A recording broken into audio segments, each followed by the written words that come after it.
I'm Anthony Green, and I play in Circa Survive. Hey, Anthony. So what's a normal day on tour usually like for you? You know, I try to sleep as late as I can and get away with it when I'm on tour. You know, I'll get up and try to eat like a really big breakfast, because that, like, if you don't eat a good breakfast, I feel like you don't have good energy that night. I won't eat a lot during the day, but big breakfast. So I gorge in breakfast. Yeah. And then I usually just pick at stuff, fruit and vegetables and stuff during the day. I just play guitar and hang out, and I've been reading a couple different books. I'm reading the Anthony Kiedis book, which I'm like late on the boat on, which is really cool. And we've just been writing a whole lot. Fuck around with the acoustic guitar a little bit, come up with cool shit. It's really just a relaxed time. Thank you. So what's the best tour memory that you have from all the years? Like the craziest? It's hard to pick one. Yeah. There's been so many times. There's just been so much fun, so many great times, that it's really hard to pick one and be like, this was a great moment. But you know, being in Australia, playing in front of thousands of people every night was awesome. Yeah. I don't know, man. There's so many good times, and some of them I can't even talk about because it'd be like implicating people. Okay. Bad shit. Okay.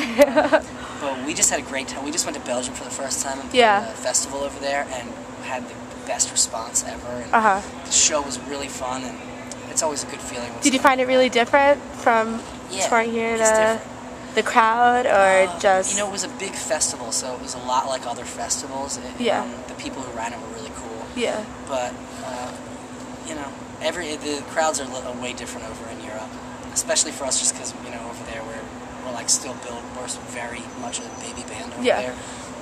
So it's a lot like our first American tours, where it's just really small, fun venues, unless we're supporting somebody, But I have so many awesome memories of being in this band. I'm very grateful. That's great. So, what's your favorite city to play in? Why? There's a couple. I love playing Philly because it's our home. It's kind of like hometown, but almost anywhere in California sort of has a hometown feeling for us too, for one reason or another. I lived out there for a little while. I love Texas. I love Houston, Austin, and Dallas. I love Texas. Is just an awesome time. Florida's really good. Portland, Oregon's beautiful. We have a lot of friends out there, so I like going there. New York is always fun as shit. Yeah. It's so there isn't like one. It's so difficult. I wish I could just be definitive. Yeah.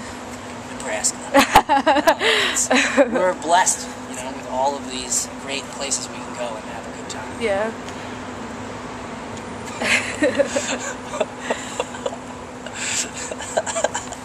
Sorry. It's all good. It's all good. Don't worry about it. Very handsome. It's okay. So how was the Invisible Children benefit you guys played a few days ago? Was it? Fucking awesome. Tell me a little bit about it. It was, they do it every year, and some people were silent for 24 hours to 25 hours before the event to sort of symbolize how the knowledge of what's going on in Uganda isn't really spread as wide as we'd hope, would be, and just breaking the silence on that, and everybody really trying to get informed. And so when they broke the silence, everybody screamed, and it was the fucking craziest thing to hear. Yeah. And Brandon and I played a bunch of songs. Had our friend Timmy from Good Old War come and play tambourine, and jammed at the end of Spirit of the Stairwell. Just kind of kept going. The crowd kept singing, and I kept singing, and we just had this like improv moment where it was just beautiful stuff started happening. Yeah. And it was really cool. That's great. So you have a few shows to take next Sunday, and then Bamboozle this weekend. Yep. And then you're doing a sold-out tour with My Chem. So how do you feel about that? That's crazy. It's a lot of big stuff. It's awesome. Yeah, it's really great stuff. I'm really excited about the My Chem shows. It's just it's something about supporting a band like that. It's just really no pressure type of relaxation. You just relax and just mellow, and you get to play these awesome shows, and then get to watch a really awesome show. Same thing with TBS. Like, I really love watching them after we're done, feeling like we don't have to do anything. A lot of times when you're headlining, you're done, and everybody's gone, and you don't have anything to do. I love being able to go watch the show after we're done. Yeah. And then we're writing all summer. Hopefully put a record out early next year. Oh, okay. Yeah. That's good. Yeah. I think I have a solo record that's going to come out like December or January. I'm writing another one. I have pretty much another one written that I'm trying to figure out a couple loose things on, so I'm going to go get that recorded again. So it'll just be nice to have so much stuff coming out next year. Yeah, definitely. I'm sure it's hard to survive. Hey, doing that one band. So life at home and life on tour are completely different, right? So how do you find a balance between the two, and how do you prepare yourself mentally and physically to just jump back and forth between the two? I don't really know yet. Like, I haven't found the balance yet. And, so far mentally it's a little jarring to go from one and the other. I don't really know yet. It's because I'm not good at balancing it. Like today is the first day. I was only home for 2 days after we got back from Europe. And, as soon as I get home, I'm like, I fall into it, and I'm like, I'm here. I want to be here for a while. And I hate saying goodbye to my son. He can't talk yet, so it's not like too difficult. But I hate leaving my wife empty-handed too, like where she's just taking care of him by herself, because it's a challenge. And when I'm home, we share duties, and we're like the best parent combined together when I'm home. And when I'm away, it's like I just feel bad for her because she has to do so much, and she doesn't have much time for herself. And I really hope that I can find the balance, because I like being on tour. I love being on tour, but I love playing every night. But there's like a lot of downtime, and no matter how much I'm writing, or no matter how much I'm reading, no matter what I do, all day I'm just thinking about my son and missing him, wanting to give him a little hug and a kiss, wanting to see him make noises and do nothing, which is what he does all day long. And I love being around him. I sometimes think like maybe I shouldn't be doing this, and then other times I realize like there's nothing else I can do. This is the only thing I can do well, so I try to see it through as much as I can. But it's very, let's move in, let's get under it. It's very self-indulgent, It's like, it's not like working a job where you maybe have to, it's not like working a normal job. It's very self-indulgent. It's very gratifying. And sometimes I feel guilty about it. Maybe he needs me more than anybody else.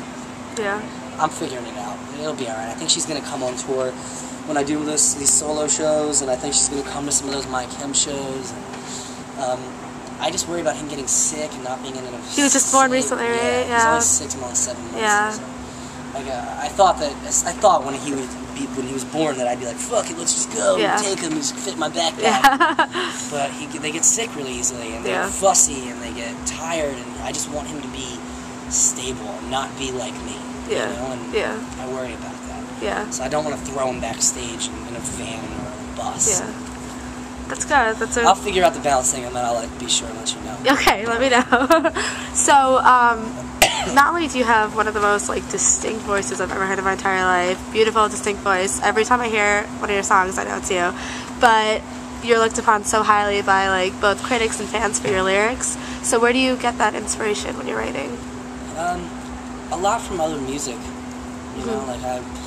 I hear stuff all the time, and I hear another band singing, or another singer-songwriter singing something, and I think I want to do something that makes me feel like that.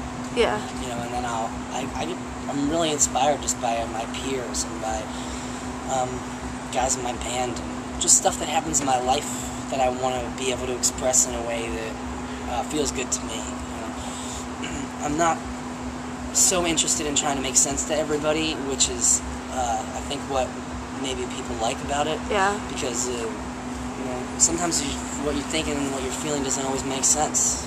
You just have to kind of let it be this weird monster.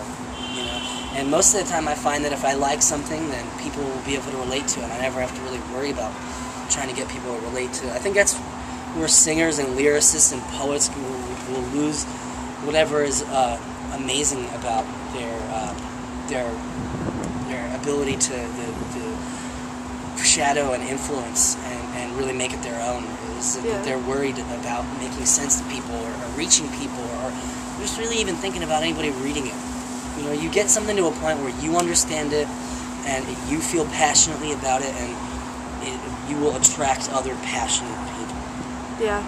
You're one of the most passionate singers I've ever heard, honestly. I've been listening to you guys for a really long time, so I can't tell you how much that means. I honestly mean it. This has nothing to do with the interview at all.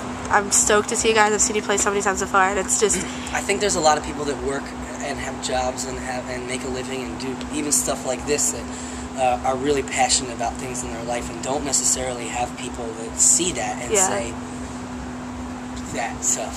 So I feel lucky that I'm able to have people reflect that same passion back at me. Even at the show, it's like, that's exactly what's happening, you know? Like, if I go up there and I'm, like, not into it, then there's just nothing happening. You know, there's no emotion, there's nothing really to grasp onto. Like, to me, it doesn't make any sense to do it unless you're, like, you know, I'm a very sensitive person. I always got in trouble for it as a kid. Like, it did me more harm than good. And if I'm seeing something that's about, like, loss or it's about regret or something, I feel every second, every ounce of it. I'm not phoning anything in, you know. I have, like, this ability to feel that, like, I feel elated, you know, sometimes, and it's, like, uncontrollably, it's, like, fucking total bipolar, like, But that same thing it allows me to feel really in depth that pain that it caused to do that all the time. So it's like a blessing and a curse to be able to feel passionately about something, because your job's never done. You've never gotten anywhere. You're never like, oh yeah, you're like, people will say like, you're great at this, and that means a lot. That's great. But to me, like, you can't ever think that you've gotten anywhere or that you're anything. The second you start thinking that, then it just becomes empty and cold and meaningless. Like, you have to be in the state of always becoming, always changing, like never thinking that you're good at anything. Always knowing in the back of your head that it could be better for you. Not for anyone else. I mean, honestly, like, totally apart from the interview, I've seen you guys play so many times, and you know, I've been photographing for like 4 years now, and I look for like every expression. Everyone says you're one of the most passionate singers I've ever seen out there, so it's so refreshing to actually see someone, you know, give a fuck when they're singing. I'm really attracted to singers and bands and musicians and artists like that, where you just like, you can just see it in their eyes. Exactly. That's what like, this shit's real. That's what. It could be nobody watching them. It doesn't have to be. It's not a popularity contest. It's like, it's really happening. It's really good to see. It makes me really happy. I'm glad you like it. I really, really do. So, just to wrap it up, last question. From all the years that you've been touring, all your other bands, and Circa, everything, all the craziness you've been through, touring, recording, everything, what's one thing that you can say you've truly learned about life? It is never good to lie, even if you think you're trying to save somebody from something really bad. Sometimes truth being bad and brutal, it just has to happen. Never good to hold back on your emotions or lie about shit. Lying, being deceitful about anything really. When it comes to your feelings or when it comes to what you believe in, is going to fuck you up. It's going to fuck up anybody that loves you and cares about you. And I find it's just best to be as truthful as I can be, as often as I can be truthful. And if I lie about something, I fuck up, gotta admit it right away. That's one thing I've learned. Life is never good. It's never good to be lying about shit to people, especially people you care about. Okay. Well, thank you.